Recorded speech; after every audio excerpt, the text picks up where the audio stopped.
Bom, já fazem 2 anos desde o lançamento de Kagurabashi, que foi o mangá que há algum tempo atrás foi muito aclamado pelos leitores logo já no seu primeiro capítulo. Já diziam que ele ia salvar Jump, que ele ia ser o novo One Piece, o novo Demon Slayer, o novo Jujutsu Kaisen, o novo top 1 da Jump. Mas claro que isso era só um meme, afinal de contas o mangá tinha recém-lançado. Mas e se eu te falar que não é bem assim? Eu li Kagurabachi depois desses 2 anos de lançamento e o que eu vou te contar aqui, sinceramente, vai mudar totalmente sua perspectiva sobre o que eram os memes de Kagurabachi e o que ele é hoje em dia. Porque, meu amigo, isso é simplesmente brutal. O quanto esse mangá conseguiu me surpreender em apenas 70 capítulos. É simplesmente brutal. É surreal, velho. O bagulho é muito bom. E não, calma aí. Não precisou de 70 capítulos pra esse mangá me surpreender. Ele já me surpreendeu logo no primeiro. Mas bem, do que se trata Kagurabashi? Ou, se você não se recorda, se você leu o primeiro capítulo, vamos recapitular rapidinho o que é Kagurabachi e como isso aqui é incrível, pra mim é a melhor coisa dos últimos tempos da Jump. Mas antes de eu dar um resumo do que é Kagurabachi ali inicialmente, eu quero só deixar claro que eu vou falar nesse vídeo do capítulo 1 ao 18 do mangá. Eu vou explorar só o primeiro arco, que é o arco versus Sojo, que é o vilão principal desse arco, cobrindo essa primeira parte, digamos assim, de uma temporada. E depois eu vou fazer um arco do Hakuzaichi, que é o segundo arco de Kagurabachi, tá bom? Só deixando isso claro inicialmente. Agora vamos para o resumo e explicando como Kagurabachi é simplesmente brutal. Bom, em Kagurabachi nós acompanhamos a história de Chihiro, um moleque que é filho de um ferreiro lendário chamado de Rokuhira.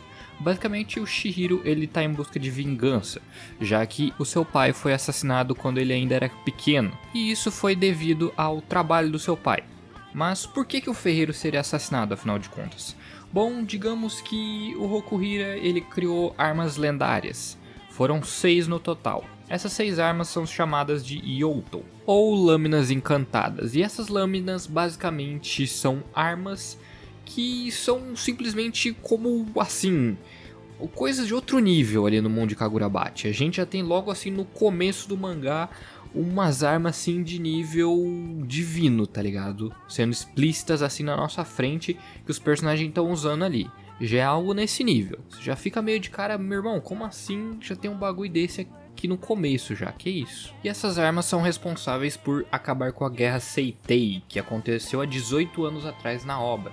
E basicamente essa guerra causou muitos desastres e muitos problemas, e essas 6 lâminas criadas pelo Rokuhira acabaram por salvar o Japão durante a guerra. E ao final da guerra essas armas foram devolvidas ao Rokuhira. Só que infelizmente veio um grupo de assassinos atrás dele e eles acabaram matando e levando essas armas, deixando o Chihiro vivo. Então algum tempo se passa e o Chihiro ele se junta com um amigo do seu pai, o Shiba, que é um ex-membro do governo de magos, que ali é bem explícito que existem magos no mundo, mas tipo, não é tão abrangente assim, tipo, grande parte da população sabe, mas ao mesmo tempo não entende muito bem. Então os dois começam essa jornada para encontrar os assassinos do pai do Chihiro e também para recuperar as 6 Youtos, que são as 6 lâminas que o pai do Chihiro forjou. E como eu falei, essas armas são assim, tipo, de um outro patamar. Elas são meio que coisas assim divinas ali no mundo. Quem tiver essa parada na mão, se for gente errada, isso vai dar muito ruim, meu irmão. Vai dar, tipo, a pior merda possível. Então eles têm que recuperar isso logo. Mas daí você deve estar se pensando, né? Ah, como assim, né? O moleque ali não tem nada pra, tipo, bater de frente com essas armas, né? Mas é aí que você se engana, meu amigo. Existia uma 7ª lâmina, e quem porta ela é o próprio filho do Rokuhira, o próprio Chihiro. Ele tem a 7ª lâmina, que é a espada dos peixinhos dourados, que você pode não dar nada. Mas, meu irmão, o talento que esse moleque tem pra usar essa lâmina e o quão roubado essa arma é surreal, tá? Eu não vou explicar os poderes dela aqui, é bom que vocês leiam o mangá pra entender, porque senão vai tomar muito tempo de tela se eu for explicar tudo aqui. Mas é muito brabo, tá? A forma que essa lâmina é construída. Nisso a gente tem alguns vislumbres de como essa espada funciona, com o Chihiro usando ela contra um grupo da Yakuza, buscando conseguir algumas informações e coisas do tipo, mas até então sem sucesso. E meu amigo, que surra que o Chihiro dá nesses caras, tá? É uns quadros assim magnífico. Mas então eles são chamados ao café Haru Haru pela Hinao, que é uma mina que ela cuida de um café que basicamente faz a ligação entre feiticeiros e pessoas que precisam desses feiticeiros para uma escolta ou para trabalhar em algum outro tipo de serviço, já que é basicamente assim que os magos trabalham aqui no mundo. Você achou que os magos iam escapar do CLT? Bem longe disso, meu amigo. Mas então a Hinao explica que uma garotinha chegou ali no café e falou pra ela que ela estava sendo perseguida por alguém com uma espada que soltava nuvens. E de acordo com essa garotinha, era a espada mais poderosa que existia, de acordo com ela. E como essa garotinha não era boba nem nada, ela estava querendo contratar um mago para se livrar desses caras. Então, depois de fazer algumas perguntas, o Shiba e o Chihiro, eles decidem ajudar a Char. E o Chihiro, ele ajuda ela não só por ele querer as informações da espada, mas porque ele também é um cara sangue bom. Ele tá ali querendo realmente ajudar ela a se livrar desses caras. E mostrando que ele não é um personagem só de vingança, ele não é um cara cego. Ele não é um cara que tá sendo tomado por um sentimento de ira que não tem mais fim. O Chihiro, ele também tem essa dualidade com ele. Ao mesmo tempo que ele tá em busca de vingança, ele também consegue prestar atenção em outras áreas. Ele não tá só em busca de vingança, ele também quer proteger pessoas ou ajudar aqueles que precisam de ajuda realmente. A garotinha, ela revela ter o nome de Char, mas enquanto eles estão ali batendo um papo leve, aparece um cara que invoca darumas explosivos. E bom, ele tava afim de dar uma explodida no Chihiro e na Char. Mas o Chihiro, ele maceta aquele cara ali de uma forma até que bem rápida, e ele fala que a espada mais forte tá com ele e não com o cara que a Char viu. Então depois disso, o Chihiro leva a Char para comer em outro lugar, porque aparentemente essa garota é um buraco sem fundo, porque ela só quer saber de comer, apesar que eu entendo, né, tadinha, ela tava passando fome. Até que então o Shiba, ele liga pro Chihiro e avisa que colocaram uma recompensa na cabeça da Char. Então vários magos começam uma caçada frenética pela Char e pelo Chihiro por todo o Japão ali. E o Chihiro, ele se lasca até que bastante. Ele quase perde a luta. Mas o cara é muito Gold, né? O cara é muito desenrolado.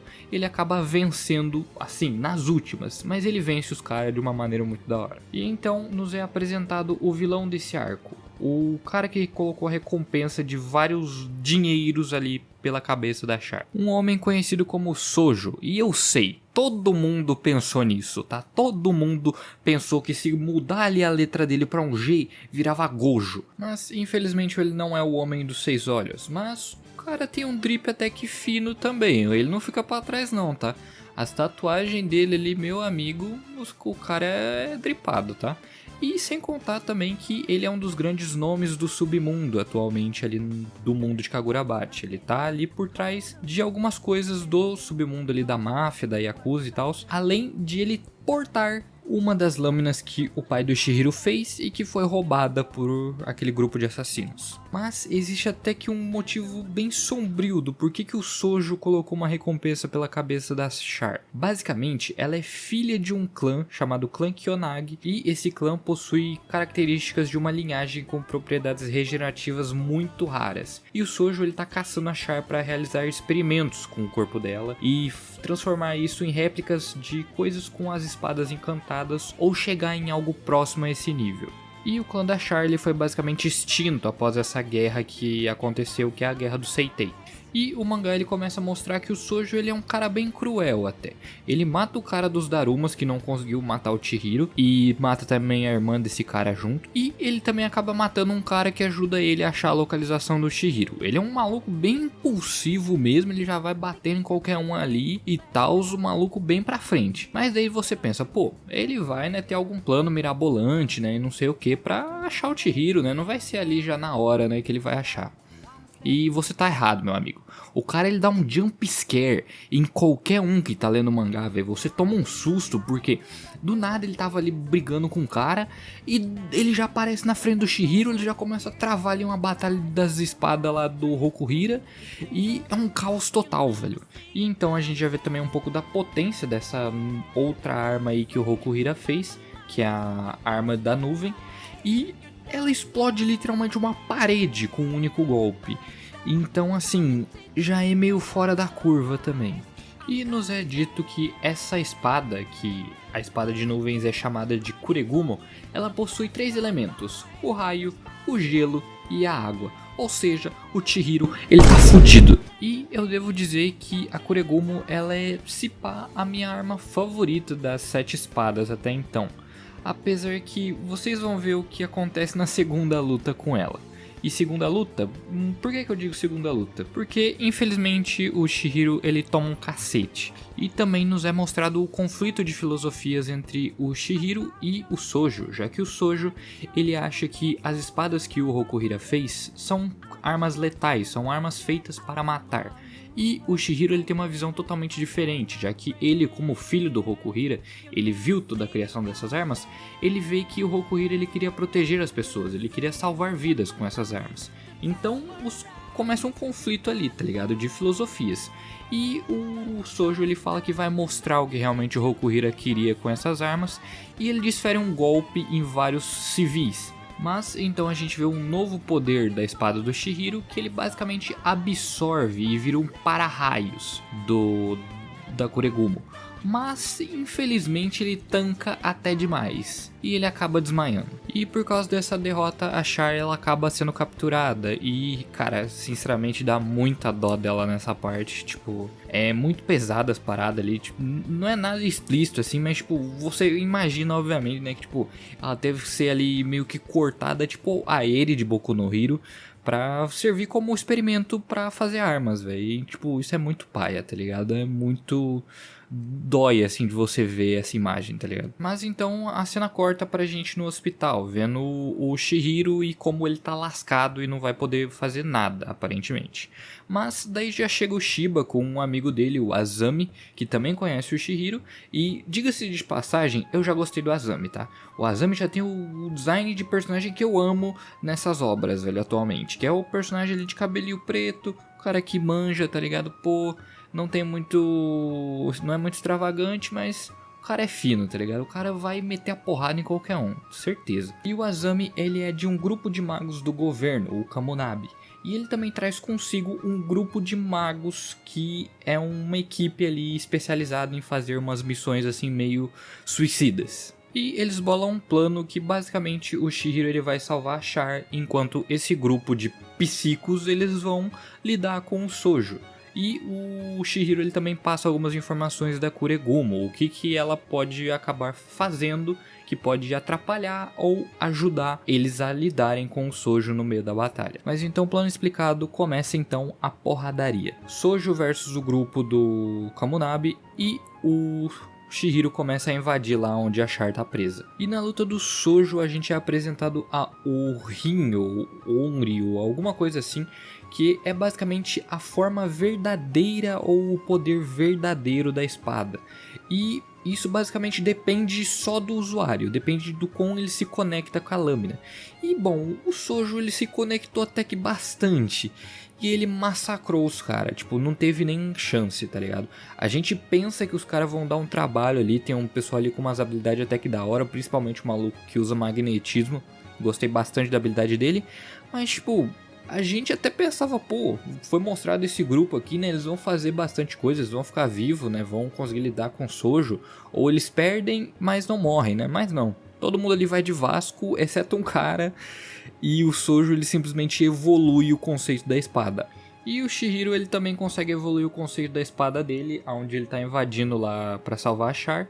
E ele salva ela num quadro muito fofinho, eu realmente amei a forma que ele salvou a Char, dando um hambúrguer pra ela. E ela falando que ele tava atrasado, foi muito bonitinha essa cena.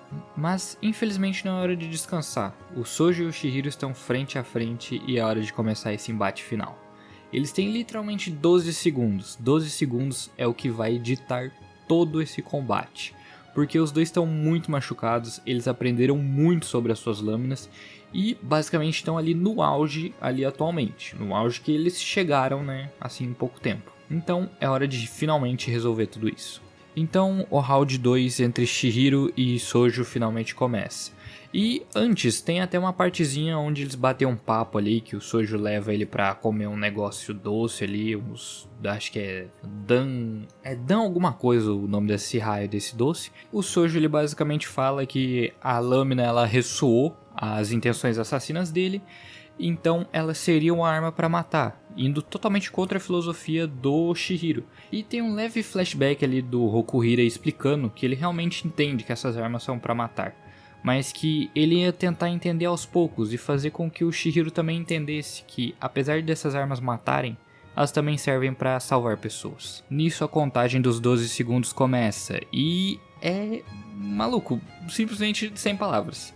Essa luta ensina como ter uma luta rápida bem feita, porque é muito bom, velho. Tipo, a forma com que eles usam ali o Genryoko, que é a energia espiritual desse mundo, como eles utilizam as lâminas, os dois perdem um braço cada um, e no final das contas o Chihiro ele acaba utilizando uma energia muito maior do que o corpo dele conseguia suportar por uns breves segundos, e então ele consegue desviar do golpe do Sojo e finalizar ele, além de que ele também quebra a Kuregumo. Isso, realmente ele quebra uma das lâminas, e ela era uma das minhas lâminas favoritas e simplesmente ela foi destruída em um golpe do Chihiro. Deixem seus Fs aí nos comentários pela Kuregumo. E assim finalizamos esse primeiro arco de Kagurabashi, que é simplesmente brutal. Se eu pudesse realmente fazer um vídeo só dessa luta do Sojo contra o Chihiro, eu acho que eu faria. E eu tô pensando até em fazer. Mas tem umas outras lutas aí, uns outros personagens que eu também quero dar ênfase. Então talvez tenha um vídeo sobre eles ao invés dessa luta. Mas quem sabe eu também faça um vídeo somente sobre essa luta, porque ela é muito boa. Mas enfim, rapaziada, esse foi o vídeo. Espero que você tenha gostado. Se gostou, curte e compartilha esse vídeo aí também para ajudar no engajamento do canal. E é isso. Valeu, falou!